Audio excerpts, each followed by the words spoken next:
Welcome to night number 114 of History Bedtime Stories in our pajamas in bed. And tonight's episode is brought to you by Buddy's Pizza. And it's July 4th. Happy July 4th, everyone. Happy Independence Day. But did you know that John Adams actually thought we were celebrating on the wrong day? He genuinely believed until his dying day that July 2nd should be Independence Day. It all starts back in June, though.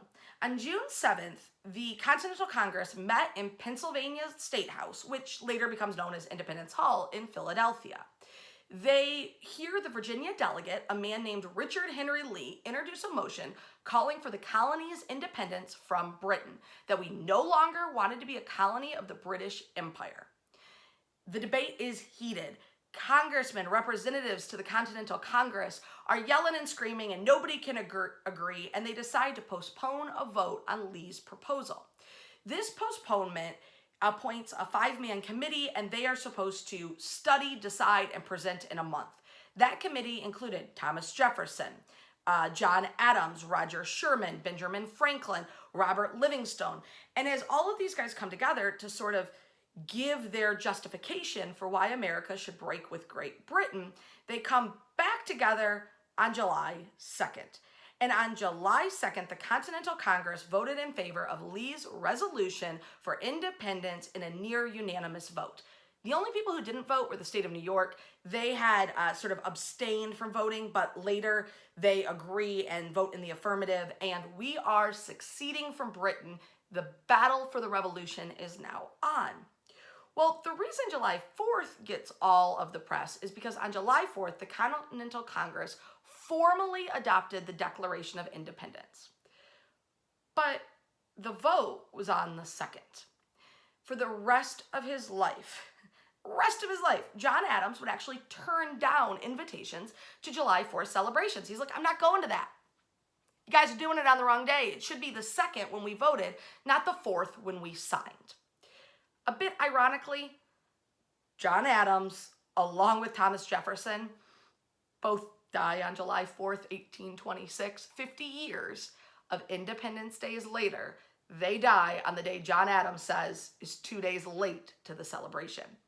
4th of July celebrations have really been part of American history since the year after the signing of the Constitution.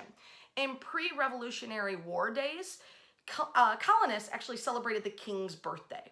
So once we declare that we are leaving Great Britain, you start seeing sort of those traditional King's birthday holidays replaced with the birth of the nation holidays.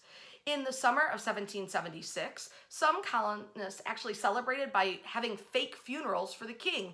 They had King George III funerals as a way of saying, we're independent, because the king wasn't dead.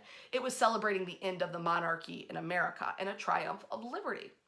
Festivals would include concerts, bonfires, and parades by 1777.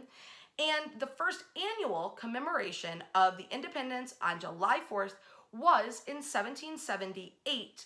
That party included George Washington giving all of his soldiers, because remember, the Revolutionary War is still on, double rum rations.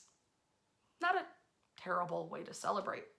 The very first fireworks ever to be part of a 4th of July celebration really were July 4th, 1777.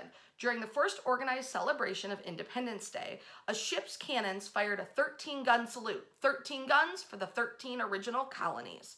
The Pennsylvania Evening Post reported, at night, there was a grand exhibition of fireworks, which began and concluded with 13 rockets on the commons, and the city was beautifully illuminated.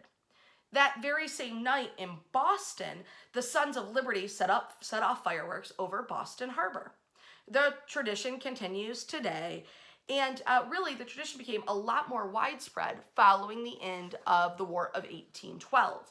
In 1870, the United States Congress made the 4th of July a federal holiday, and in 1941, the provision was expanded to give all federal employees a paid day off. Schools would be closed, banks would be closed. It is a holiday officially as of 1941.